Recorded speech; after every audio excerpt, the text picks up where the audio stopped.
All right, guys, what is going on? My name is Ollie Ward. Welcome back to the Ollie Ward channel. I'm joined today by the man, the myth, the legend. I'm joined by Jer from Leeds United The View. How are you doing, mate? Yeah, I'm good, pal. Thanks for having me on. Appreciate this. No, I mean, I appreciate you coming on. So much is going down at the start of the season for Leeds United. You know, no wins yet. Transfers going crazy. Jer, I want to start with just where you're at with Leeds United at the moment. And obviously the whole topic of this is what's next for Leeds United. Where are you at right now? Are you content with what's going on? Do you trust the board? I just want to know kind of where you're at. I did up until recently, very recently. I think everything that had been said, and there's still chance and there's still possibilities that what has been said and promised could still happen. It's just you're running out of time and there's not a lot of actions at the moment. So I thought up until Cree left, we were okay. Expected him to go, but don't sell Georgie. Keep Georgie at all costs. Keep Georgie. And then you've lost Georgie, or it looks like that will go through today or tomorrow. So you've lost Georgie. And the issue has been, I don't think all of the anger is necessarily around the sales. I think the anger is around the sales and then also the performances we've seen so far on the pitch as well. And then the lack of incomings to replace those, and you put them all together. And then you listen to the comments that Parag Marathe made in May when he addressed the assembled journalists of Leeds. And he made lots of claims that unfortunately right now don't appear to have panned out the way he maybe expected them to. I mean, Adam Pope put him to task, asked him about the fact that you said you'd be ready to go day one. That's not the case now. Day one is gone and you're not ready. Farke believes in him.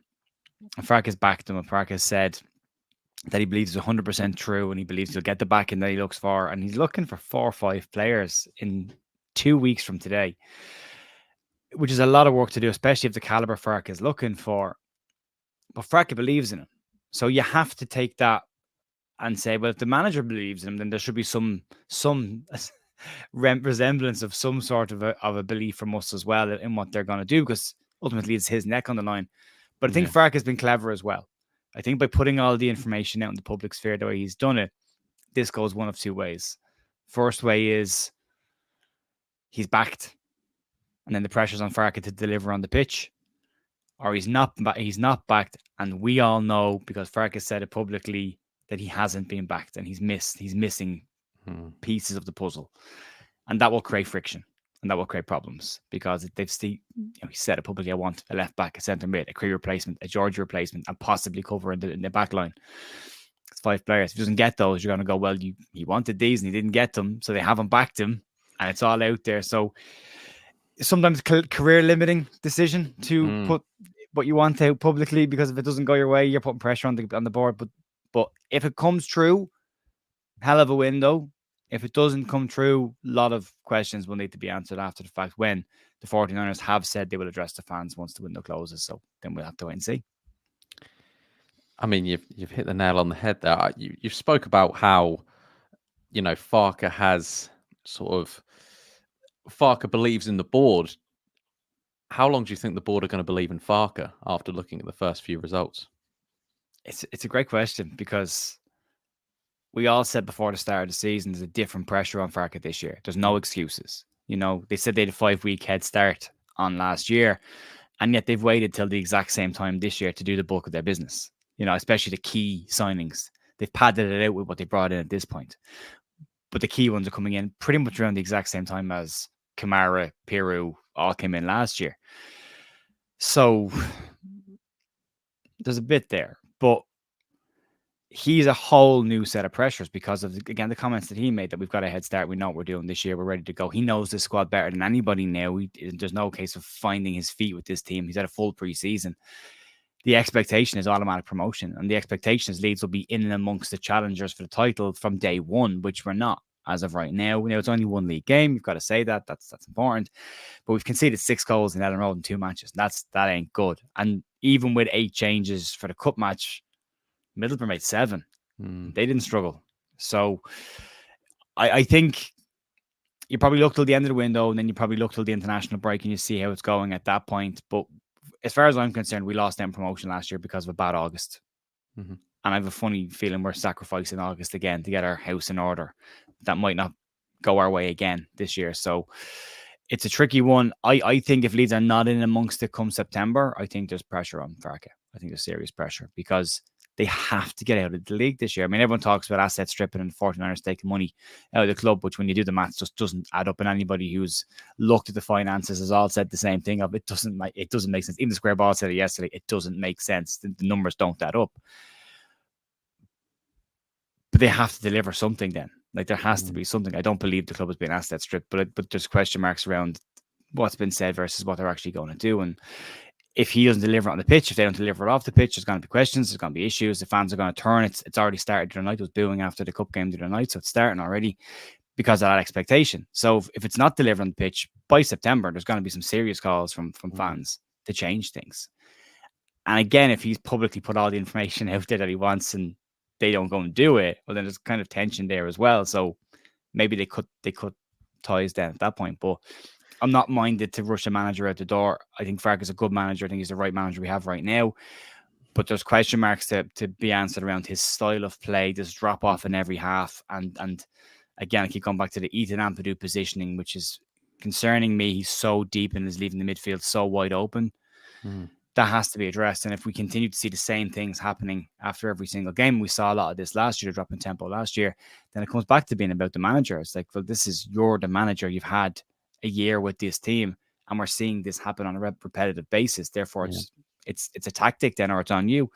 So he's got a shorter leash than he's had before. The fans clearly think he's got a shorter leash than he has before. I'm in that bracket as well. Supported him all last year, made the excuses because of the start of the season last year. It's harder to defend it this year. Yeah, he's got to deliver this year. And I think you know it, I know it, and the fans know it. I'm in the camp of, again, I support Farke, but I think a bad result on the weekend or tomorrow, as this video is coming out, could be the end. I don't know that something could happen like that. I could see something drastic happening like that. So kind of the title of the video, what's next for Leeds United? What's next for you? What do we need to bring in? I know Farke wants this stuff, like, you know, the amount of players he wants and in the positions, but in your opinion, what's next for Leeds? What do they need to do? Do you see it getting better, or do you think it gets worse? I just want to know where you're at. Get a win first and foremost against West Brom. That settles everyone down. Get 3 points on the board and everyone calms down and the world's not on fire again. But until you get that first win under your belt, that's going to be part of the stress. And then go and get the work done that we need to get done. Go get the key players in. Like I keep saying it, I'm starting to think Jonathan Rowe is not a target of Leeds United because there's been so much interest in the player with no formal bid going in. Like, what are you waiting for? Like, how long are you willing to wait? The guy's already training with under 21s. He's already burned the bridge. So if there's a chance to go and get him, go and get him. But if it's not him, then you don't put a bid in. So I'm thinking maybe it's not him, but go and get the work done that you need to get done. Fill the gaps. Give Daniel Farke the squad. Then there's no excuses. Then Farke has no excuses. Farke can't complain about the team because he's got everything he wanted. So remove those excuses. Fill the gaps. Get it done. There's this. We brought in over £100 million worth of incomings. Now we know that gets broken up and spread over 3 years, but that's still like 35 million a year. Do you know what I mean? It's still 35 million this season. We spent 15. So realistically speaking, there's possibly 20-25 million sitting in a kitty not being spent yet. Go and spend it. Get moving on that. I know we have to get deals and not waste our money because 2 million saved somewhere could be 2 million towards somebody else and elsewhere, and that's important. But go and get the deals that you need to get done. We are light in the middle of the park. We need that fixed. We have no creative spark up front now, bar Willy Gnonto. That's gone. Yeah. So we need someone who can create chances and assist. You've lost close. I think you said this to me yesterday, but we were chatting off camera yesterday. I think you said, like, if you look at Somerville and Rutter, it's close to 60 goal involvements. It's over half of Leeds' goals. Like 53% of Leeds' goals, I think, last season came from Rutter and Somerville. Between the two of them, either assists or goals. So you've lost that. That has to be fixed rapidly. Or else you're missing a huge cut. We saw last year we couldn't break down a low block when we did have those players in the team. Exactly. How do you do it without them? So go get a win on Saturday. That's the first thing. And then get busy next week. Don't leave this till the final week. Don't leave ourselves to it. We'd irons in the fire, but couldn't get them over the line. Let's not go back to League One days of GFH and Bates telling us irons in the fire and warm bodies coming through the doors. Like, let's just go get the business done and settle everyone down. I think that's always been a common theme under whatever ownership we have. It's always focused on the future and never in the present, and that's why we kind of always seem to be falling behind in things. And especially, like you said, last August was the reason Leeds United didn't go up, and we are sacrificing this month again with not having a full squad. And when we did have a full squad, now it's been ripped apart with Somerville and Georgie and maybe even Gnonto next out the door. Voba, you don't know if he's going to stay the whole time. If you could have, I don't know how much you thought about this, and I'm going to put you on the spot here, but if you could have one dream sort of signing, obviously realistic, who would you want to get through before the window shuts? I'd like a Jack Clark, not necessarily Jack Clark, but that kind of player, a forward moving player, a player who gets the ball and will run at people and go at bodies and can drop a shoulder and go inside and get goals and assists. That type of player is there. Whitaker has been mentioned, but I just have a funny feeling Leeds are just going to bring in players that we haven't necessarily heard linked yet. I think they could be players from Europe. But yeah, I'd be that kind of player. You want a box-to-box 8 who can get you some goals. Mm-hmm. Go get that. They're the two for me. And then supplement that with a winger or a 10, whichever one you decide to go for. Whether the cream and Georgie money's reinvested in a 10 or a winger, then just get one that can cover through, and then get a young up and coming or an older left back that's willing to sit on the bench and cover Firpo, and you're done. You're done. That's what I'd like to see done. But there were things said in the press conference yesterday, Ollie, that I reacted to physically, and I said this to you. I think Daniel Farke needs to be careful not to come across condescending to the fan base when he says Leeds United's a working class club and we do things the hard way. It's like you're desperately leaning on being condescending because you keep on saying this. I wouldn't say that anymore, because now you're trying to put it in our minds that, well, we'll only ever do it the hard way because that's who we are in our DNA. And then he said we won't buy success. Buy success. Yeah. Buy it. There isn't a Leeds fan out there that will say, oh, I'm not in for buying success. Go buy it, because God knows we need a bit of success at some point. This hasn't been fun. The last 20 years hasn't been great, outside of a couple of years in the middle, towards the back end of it with Bielsa. Outside of that, it's been massively underwhelming. So, do you know what? If the option comes up to buy success, I'm here for it. Go buy it. But be careful. He needs to be careful about saying things like, "This is a hard working club. We'll do it this way. We don't buy success. Everyone else is doing it." Maybe have a look around at what's being successful and what's not being successful, because our model isn't being successful right now. Yeah, I think that's bang on. No one's going to complain if you spend money. It's not coming out of our pockets necessarily, is it? So, strange comment. Like, we don't buy success. Why not? Yeah, like, why? Let's do it. No one's gonna. If it's success, buy it. You don't see City fans complaining. Do you know what I mean? Not one of them. No, exactly. No. Right now, I mean, I'll end you with one last question. I know it's early doors, but right now, in the situation we're in right now, maybe a couple of additions with Daniel Farke at the helm, or maybe not, come this time in however many months' time. Last game of the season, are Leeds United close to getting promoted, or are we anywhere? Right now, I know it's hard to even think about. But I have to stick with the optimism I had to start at the very, very start. And I still think we go up automatically. I still think that's a very good team on paper. The question marks will be around the style of play. And if it's a case that Daniel Farke's style has been to rely on individual players, which has been said by a lot of people, they're gone. So now you got to find another way. Or the 49ers need to give them the individual players to make the difference. But I still think that on paper, if it's Farke or not Farke, there's a good side there. And if it's not Farke, I'd like a manager like, I said last year, like Corberan or someone like that, who's a forward attack-minded coach, because I think a high-tempo style suits these players perfectly. I think Leeds are at their absolute best when everything is done quickly and we're bombing forward. And we're at our absolute worst when we see Ethan Ampadu dragging his studs across the ball and walking out the back with it. It's like we're at our absolute worst when we're walking and slow-paced football. We get pulled apart by teams. So if it's not Farke, then it has to be, for me, somebody who'll play a high-tempo football game. Because I think then, at that point, you will see the best out of the players that we've got and who can play into that system. But I still have faith that we'll go up automatically. I have to. I try and be a positive Leeds fan. I get called a happy clapper, and I don't really give a shit about that, to be fair.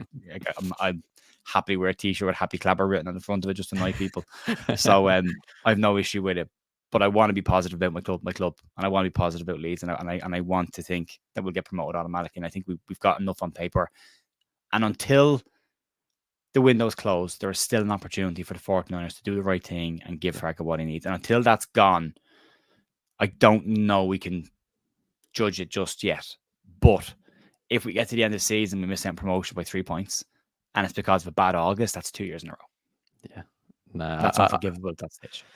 100%. And I think, yeah, we annoyingly, after you calm down and sort of reflect the situation, we've got a few weeks left to try and solve, this mess out. I still see Leeds United going up, but I don't see it with Daniel Farke personally. I could maybe see it with a Corberan or a Danny Roll at Sheffield Wednesday or something like that. Something would, and it's not that I don't like Farke, I just feel like something could happen. And it's Leeds, it's entertainment. Something might happen during the season. I think I saw a stat yesterday, Farke without Emi Buendia, and then it's similar sort of thing with Farke without Somerville. We'll see how that gets on. So we'll see. Jer, it's been an absolute pleasure to have you on the channel. We'll have to just see when we, like I said, if Leeds United win tomorrow, we're back in next week and we're chuffed. And we've signed a few players. So it's recency bias football, isn't it? But without further ado, guys, I've been Ollie Ward. If you don't already know Jer, check him out. Leeds United The View. It'll be in the description down below. I've been Ollie Ward, and I'll catch you in the match reaction tomorrow. Have a good one. Cheery.